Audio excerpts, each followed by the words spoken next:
Hello everyone, this is Tadul. I'm from the well-known English language of Bangladesh. My batch number is KG176 and this is my part. Hello, I'm Afif. Today I will present you dialogues on the sly fox and red hen. So let's get started. Hello, how are you? I'm fine, and you? I'm also fine. Can I ask you some questions? Yes, sure. Who caught the hen? The fox caught the hen who lived in the forest. The fox lived in the forest. Who lived in a tree?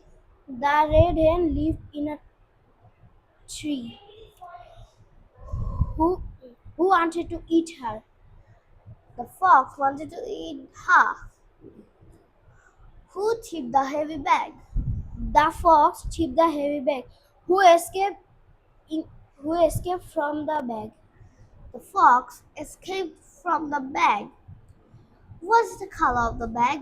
The color of the bag is black.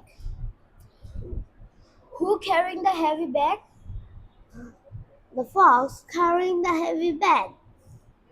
Who tricked the fox? The red hen tricked the fox. How many hens are there? There are one hen. Thank Thank you you for for listening listening to to us. us. Goodbye. Goodbye.